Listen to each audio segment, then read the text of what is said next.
अस्सलाम वालेकुम दोस्तों, कैसे हैं आप सब। उम्मीद करता हूँ खैरियत से होंगे। मैं poultry ideas and tips channel में आप सबका वेलकम हो गया। मैं आपका भाई मेहर अजीज़। दोस्तों, आज की वीडियो काफ़ी ज़्यादा इंटरेस्टिंग होने वाली है, क्योंकि आज की वीडियो में मैं आपको मुर्गों की नस्लों के बारे में बताऊंगा कि नस्लें क्या होती हैं।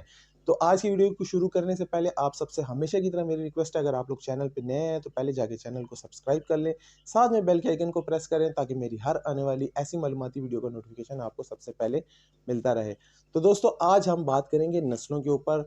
नस्लें बहुत सारी हैं, हज़ारों, करोड़ों के हिसाब से। अगर दुनिया में वर्ल्ड वाइड अगर आप देखना चाहें, पूरी दुनिया में घूमें, तो थाईलैंड की अलग नस्लें हैं, अमेरिकन नस्लें अलग हैं, जो है कि इंडोनेशियन अलग हैं, ताइवान के अलग हैं, जैपनीज़ अलग हैं। लेकिन जो मेन चीज़ देखी जाती है वो कैटेगरी होती है। हमेशा याद रखें, फाइटिंग कैटेगरी या गेम कैटेगरी में सिर्फ 2 ही बर्ड्स आते हैं। एक लंबे चौड़े नाटे जिनको बंद गद्दी का सील कहा जाता है। पाकिस्तान में मशहूर सिंधी असील हैं। और शामू की जो लंबी हाइट वाले मुर्गे होते हैं वो बंद गद्दी के मुर्गे खिलाए जाते हैं। अगर सेम एज इट एक ही साइज़ के, एक ही हाइट के मुर्गे मिलते हैं और आप उनकी गेम कराते हैं, अगर आप बहुत ही ज़्यादा रॉयल फैमिली से ताल्लुक़ रखते हैं, शहंशाह फैमिली से ताल्लुक़ रखते हैं, तो आप उनकी गेम करा सकते हैं। क्योंकि एक मुर्गे की प्राइस आपको पता है 1.5 से 2 लाख रुपए। सही जो मैच्योर मुर्गा होता है, जो बराबर होता है गेम के कराने के बराबर होता है। खैर जापान वगैरह में कराई जाती है, बाहर मुल्कों में कराई जाती है, क्योंकि वहाँ पे वो सस्ते हैं और यहाँ पे महंगे हैं। उसके अलावा यहाँ पे सिंधियों की गेम की जाती है, वो भी आपने देखी है। उसको कहते हैं बंद गद्दी के असील। बंद गद्दी से मुराद ये होती है कि लंबी फाइट करने वाले, हल्की हल्की फाइट करने वाले, स्लो स्लो फाइट करने वाले। पाँव उनके बांध दिए जाते हैं, उनके कीलों को बांध दिया जाता है, फिर उनको अखाड़े में, मैदान में उतारा जाता है। तो ये बंद गद्दी के असील होते हैं। दूसरे नंबर पे जो असील आते हैं वो खुले कील कांटे के सील आते हैं, जिसमें सबसे ज़्यादा मशहूर जो है कि हमारे मियाँ वाली के सील आते हैं। फिर वहाँ पे बहुत सारी नस्लें आ जाती हैं, अमरोहा, मरीठी, रामपुरी। ऐसा बिल्कुल नहीं है दोस्तों कि रामपुरी जो मुर्गे हैं वो इंडिया के जो मुर्गे हैं वो पाकिस्तान में नहीं है। बहुत सारे लोगों के पास लेकिन ये एक ब्रांड है, जैसे कि एक ब्रांड का नाम चला होता है, जैसे बोनांजा है। मुख्तलिफ किस्म के जो आप जाते हैं ब्रांड मिलते हैं आपको, उसमें लोकल ब्रांड भी होते हैं, लोकल ब्रांड भी उससे अच्छे होते हैं, लेकिन उनका कोई नाम निशान नहीं होता, लोकल मिले होते हैं। तो मतलब ये कहने का मतलब ये नहीं होता कि जो आपके पास नॉर्मल इसके अलावा मुर्गे होते हैं वो बुरे होते हैं। हो सकता है आपके वो वाले मुर्गे इन ब्रांडेड मुर्गों से ज़्यादा अच्छी फाइट करते हों, अच्छी गेम करते हों। तो आपको आज ये कॉन्सेप्ट क्लियर हो गया होगा कि छोटी हाइट वाले मुर्गे जो होते हैं वो खुले कील कांटे के मुर्गे होते हैं, और जो लंबी हाइट वाले मुर्गे होते हैं वो जो उनसे होते हैं बंद गद्दी के या बंद कील कांटे के असील होते हैं, जिनके पाँव को बांध कर लंबा मैच खेला जाता है। पानियों वाला मैच होता है, पहला पानी, दूसरा पानी, तीसरा पानी। जैसे कि बॉक्सिंग रिंग में होता है, थोड़ा-सा बॉक्सर जो है ठंडा करने के लिए उसको बिठा देते हैं, एक राउंड होता है, उसको पानी-शानी पिलाते हैं, फिर दोबारा फिर उसमें गिना जाता है कि कौन से बॉक्सर ने मुँह पे कितने बुक्स मारे, कौन से बॉक्सर ने अच्छी छलांगें मारी। तो इसी तरीके से जो बंद गद्दी के सील होते हैं, उनको काउंट किया जाता है। अब बात आ जाएगी मियाँ वाली असीलों की, तो मियाँ वाली असील इस वजह से हर असील को कहा जाता है, फिर चाहे उसमें से अमरोहा हो, मरीठी हो, लासानी हो, तो वो उनको इस वजह से कहा जाता है कि जहाँ पर बहुत ज़्यादा मुर्गे पाए जाते हैं, वहाँ पर बहुत सारी क्रॉसिंग भी होती है, वहाँ पे बहुत सारे तजर्बे भी होते हैं। और आज दिन तक आपने जितने भी मुर्गों के नाम सुने होंगे, इलाके के नाम से, मुल्कों के नाम से ही वो जाने जाते हैं, क्योंकि जिस इलाके या मुल्क में ज़्यादा पाए जाते हैं, वहाँ पे उनकी बहुत ज़्यादा क्रॉसिंग की जाती है। जैसे थाई मुर्गों को थाई कहा जाता है, आप में से ज़्यादातर लोगों को पता ही नहीं होता, इसमें से पकोया कौन-सा है, इसमें से ट्राट कौन-सा है। तो मतलब कहने का मतलब ये है कि उस इलाके के हिसाब से हम उसका हिसाब लगाते हैं। तो अगर आपके पास कोई मुर्गा आता है और आपको समझ नहीं आ रही होती कि ये मुर्गा कैसे होता है, फिर आप उसके लिए मुझे मैसेज कर रहे होते हैं कि भई आप हमारा मुर्गा ले लें। तो हम भी ऐसे देख के, कोई भी बड़ा शिकारी ऐसे देख के आपको ये नहीं बता सकता ये फलानी नस्ल है। हाँ, छोटी-मोटी चीज़ें जो हैं हमने गिनी होती हैं, जैसे कि अमरोहा असील की चोंच जो होती है वो छोटी होती है, बीच में से उसके थोड़ा-सा गैप होता है, फिर उसके बाद उसकी आँखें सूजी होती हैं। इस तरीके से थोड़े बहुते जो रिज़ल्ट होते हैं आजकल के, जो नए शिकारी या थोड़े से पुरानी शिकारी, हाँ, पूरे जो बूढ़े शिकारी हैं, जो पुराने लोग हैं, जिनकी उम्र कम से कम 60-70 साल, 50 साल, जो इस काम को कर रहे हैं, वो आपको बता सकते हैं प्रॉपरली कि यार ये मुर्गा कौन-सा है। हम सिर्फ़ आपको ये बता सकते हैं कि ये मुर्गा फ़ाइट के लिए अच्छा है या गेम के लिए अच्छा है। ये मुर्गा शो क्लास के लिए अच्छा है। ये चीज़ें आपको मैं अक्सर अपने वीडियोज़ में बताता रहता हूँ। अगर आपने वीडियोज़ नहीं देखी जिसमें मैंने आपको बताया हुआ है कि फाइटर असीलों की क्या पहचान होती है, तो आप इस वीडियो को जाकर मैं आई बटन में दे दूँगा। इस पट्टी के ऊपर आप क्लिक करके आप वो वीडियो देख सकते हो। उसमें आपको पता चल जाएगा कि फाइटिंग असील की शक्ल कैसी होती है, खद्दो-खाल कैसी होती है। जान सकते हैं कि एक अच्छा फाइटर असील क्या होता है। बाकी आप नस्लों के पीछे क्यों फिरते हैं?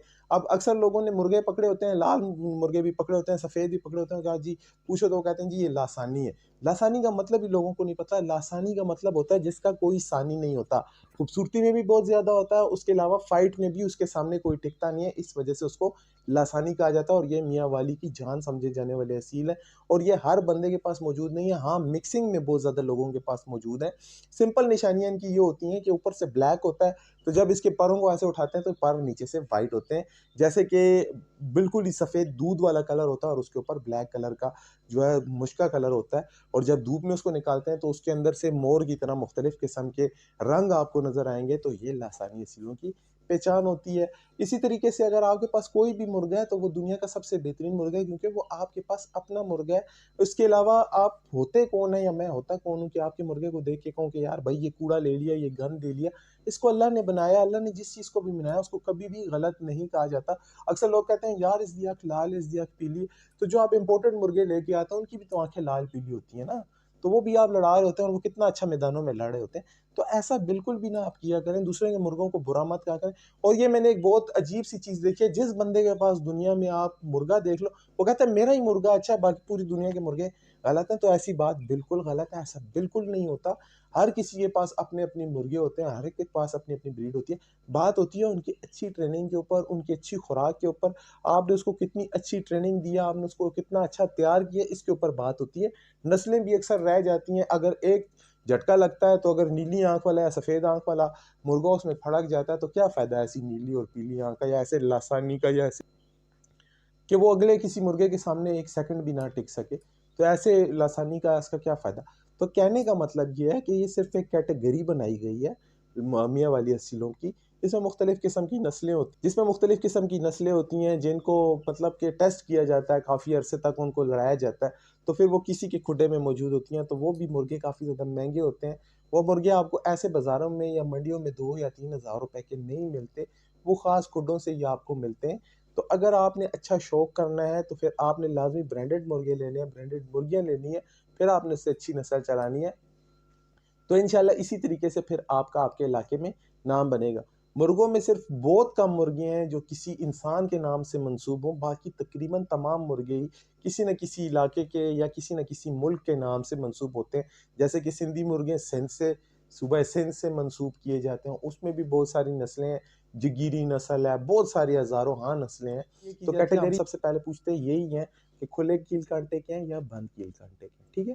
तो जो खुले कील काँटे के होंगे तो लाज़मी बात है वो छोटे होंगे, जो बंद कील काँटे के होंगे वो लाज़मी बात है हाइट में भी होंगे और मज़बूती में भी होंगे क्योंकि उनकी मज़बूती को ही देखा जाता है। तीसरे नंबर पे जो मेन चीज़ देखी जाती है वो खूबसूरती के लिए देखी जाती है। आजकल जो मुकाबले हो रहे हैं, वो खूबसूरती के मुकाबले हो रहे हैं। अगर आपके पास कोई खूबसूरत असील है, जिसकी दुम लंबी है, जिसके बाल ऐसे मुड़े हुए हैं या कुछ अलग किस्म के वो नज़र आते हैं, आँखों का कलर कोई अलग-सा है, ग्रे आँखों में आ गया आपके पास या सब्ज़ आँखों में आ गया मतलब पत्ता सब्ज़ आँखों में आ गया, तो आप उसको किसी मतलब अच्छे से पेट शो में ले जाकर आप उसको फर्स्ट प्राइज़ भी दिलवा सकते हैं या दुनिया का बहुत नायाब मुर्गा भी उसको दिखा के जिता सकते हैं। तो थर्ड मुकाबला आजकल जो अवेयरनेस हमारे जो यंगस्टर्स में आ रही है, वो अब ये आ रही है कि मुकाबले हुस्न भी मुर्गों के शुरू हो रहे हैं, उसमें आप अपने मुर्गे को ले जाके भी फर्स्ट, सेकंड, थर्ड करा सकते हैं या अच्छी ब्लड लाइन बना सकते हैं, जिससे वो तवज्जो का मरकज़ बनेगा, लोग आपसे उसकी नस्लों को माँगेंगे। तो ये भी एक अच्छा आप लोगों के लिए रास्ता पाकिस्तान में बन चुका है।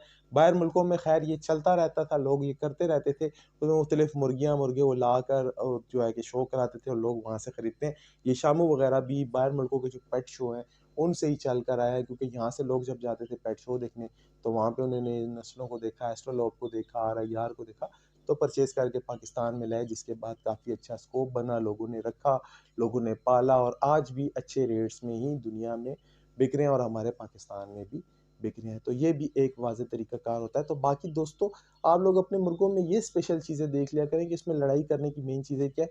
फिर भी आपको आज की वीडियो में बता देता हूँ कि अगर आपने फाइटर मुर्गे देखने होते हैं, तो आपने उनकी ये 3 चीज़ें बहुत ज़्यादा गौर से देखनी होती हैं। नंबर 1 पे आपने उसके पाँव के जोड़ देखने होते हैं, जिस्म के जोड़ों को देखना होता है, क्योंकि जोड़ों के ऊपर ही मुर्गे की जिस्म की जो ताकत होती है उसका अंदाज़ा लगाया जाता है कि जोड़ कितने ज़्यादा ठुके हुए हैं, कितने ज़्यादा बंद हैं, कितने ज़्यादा मज़बूत हैं, उससे मुर्गे की मज़बूती का पता लगता है। दूसरे नंबर पे दोस्तों, मुर्गे की चोंच को आपने देखना होता है। बाकी आँख किसी भी कलर की हो वो चल जाती है, बस आँख से देखना ज़रूरी होता है कि मुर्गे को नज़र आना ज़रूरी है। उसकी नज़र ठीक है, ये नहीं कि उसका एक आँख के साइड पे हो तो एक आँख की साइड पे हो, काना भैंगा हो, तो कोई फ़ायदा नहीं है ऐसे मुर्गे की गेम कराने का भी, क्योंकि ऐसे मुर्गे ने आपको शर्मिंदा ही कराना है। उसके बाद आपने गर्दन को देख लेना है, गर्दन की कुंडियों को देख लेना है, बज़ाते ये भी जोड़ों में ही आ जाता है। जब आप ऐसे उसकी गर्दन को पकड़ेंगे, अगर वो गर्दन को ऐसे छोटा कर लेता है, जितना जल्दी स्पीड से छोटा करेगा, तो आपने याद रखना है कि ये मुर्गा कनिंग है। इन चीज़ों को आपने देखना होता है। फिर भी अगर आपने फाइटर एसीड या गेम बर्ड्स के बारे में जानना है, तो वीडियो में फिर आपको बता रहा हूँ, आई बटन में मैंने लगाई है। आप वो वीडियो जाके लाज़मी देखिएगा, उसमें आपको पता चल जाएगा कि मुर्गा किस तरीके से होता है, गेम बर्ड किस तरीके से होता है, खालिस एसील क्या होता है। तो ये सारे वीडियोज़ मैंने